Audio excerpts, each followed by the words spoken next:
السلام علیکم ویورس، آج ایک مختصر سی ویڈیو جو اس وقت بین الاقوامی حالات بنے ہوئے ہیں انٹرنیشنلی، خاص طور پہ پاکستان کے حوالے سے۔ ابھی آپ نے خبروں میں سنا ہوگا کہ ایران نے ایک اٹیک کیا ہے پاکستان پر، اور اس نے کہا ہے کہ ان دہشت گردوں پر جو کہ اس کے خطے کے اندر یا ملک میں ڈسٹربنس پیدا کر رہے ہیں، ان کا پیچھا کرتے ہوئے، یا اس کی انٹیلیجنس رپورٹس تھیں ان کے پاس، اور انہوں نے ایک میزائل حملہ کیا۔ تو یہ ایک بہت ہی بری صورتحال میں سچویشن ہے کہ جبکہ ایک طرف ہماری ٹینشنز جو ہیں وہ انڈین بارڈر کے ساتھ، اور دوسری طرف افغان بارڈر کے اوپر بھی کچھ کمفرٹیبل سچویشن پاکستان کے لیے نہیں ہے۔ ایسی صورتحال میں ایک برادر ملک ایران، جس کے ساتھ ہماری بہت سی جگہوں پہ ایک جوائنٹ قسم کے ایڈونچرز جاری ہیں، خاص طور پہ یہ غزہ کے حوالے سے ہم ایک ہی پیج پہ تھے، تو اس دوران اس کا پاکستان پہ حملہ کر دینا ہماری خارجہ صورتحال، ہماری جو فارن پالیسی ہے اس پہ بھی سوالیہ نشان ہے،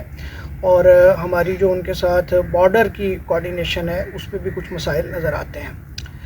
اصل میں ایران جو ہے وہ ایک بڑا رچ کلچر رکھتا ہے، بہت بڑی تہذیب ہے، اور آرٹ ہے ان کے اندر، فلسفے کی روایت ہے، شاعری ہے، تو ایک رچ سماج ہے۔ لیکن بدقسمتی سے 79 کے بعد جہاں وہاں پہ ایک سو کالڈ اسلامک ریولوشن جو ہے وہ آیا، اس کے بعد ایک خاص طرح کی فرقہ وارانہ اپروچز آپ کہہ لیں، یا آپ دوسرے لفظوں میں یہ کہیں کہ جب انقلاب آتا ہے یا جو انقلابی ہوتے ہیں وہ یہ چاہتے ہوتے ہیں کہ ان کے آئیڈیاز اور انقلاب دوسرے ملکوں میں امپورٹ ایکسپورٹ کیے جائیں۔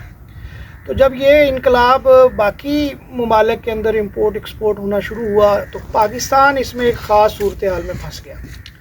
جس میں آپ سمجھ لیں کہ پاکستانی سماج سعودی عرب اور ایران کی پراکسیز بن گیا۔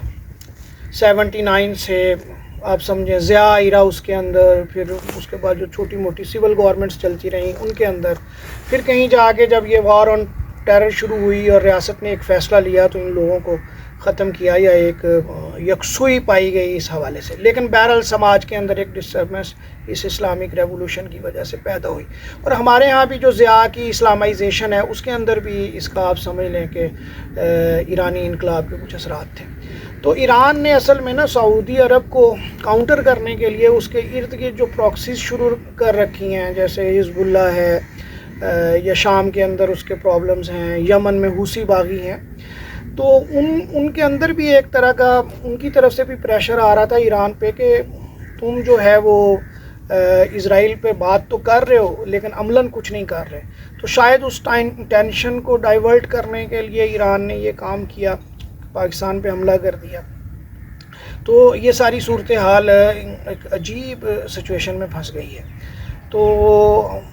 نظر یوں آتا ہے کہ انٹرنیشنلی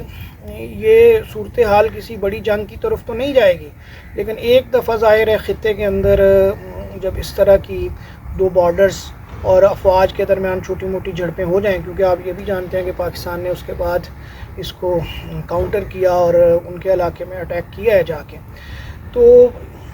حالات یوں نظر آ رہے ہیں کہ یہ بارڈر بھی اب ڈسٹربنس کی طرف جائے گا پاکستان کا، اور پاکستان کی جو فورسز ہیں انہیں مزید مشکلات اور مشقتیں دیکھنے کی طرف جانا پڑے گا، یا اس طرف جاتے ہوئے یہ لوگ نظر آتے ہیں۔ تو سچویشن جو ہے وہ یوں لگ رہا ہے کہ یہ پراکسیز کو مزید کریں گے، اور ادھر فنڈنگ بھی ہوگی اور پیسہ بھی لگایا جائے گا، اور جو اس کی پاکستان کے اندر ایک نرم گوشہ رکھنے والے لوگ ہیں ان کو بھی متحرک کیا جائے گا۔ تو اس کا حل تو یہی نظر آتا ہے کہ جس طرح یہ پچھلے ایک سال سے یا پچھلے کچھ عرصے سے جو ملاؤں کی ایران میں حکومت نظر آتی ہے اس کے خلاف وہاں پہ ایک طرح کا احتجاج ہے، خاص طور پہ ابھی یہ حجاب کے حوالے سے جو کچھ وہاں پہ ہوا، تو اگر یہ رجیم چینج ہوتا ہے، اور رجیم چینج ہونے کے بعد ایران میں ایک پیور ڈیموکریٹک گورنمنٹ جو وہاں کی عوام کی اور کلچر کی اور اس تہذیب کی جس کے ایرانی وارث ہیں، ویسی ہی کوئی ایک ڈھیلی ڈالی سی گورنمنٹ بنتی ہے جو کہ سو کالڈ یہ ریولوشنسٹ ہیں ان کے ہاتھ سے نکل جاتی ہے تو پھر تو شاید یہ خطہ جو ہے وہ امن کی طرف چلا جائے، ورنہ جتنا پیسہ یہ لگا چکا ہے اور جتنی انویسٹمنٹ ایران کر چکا ہے تو یہ امن ہوتا نظر نہیں آتا۔ بہت شکریہ۔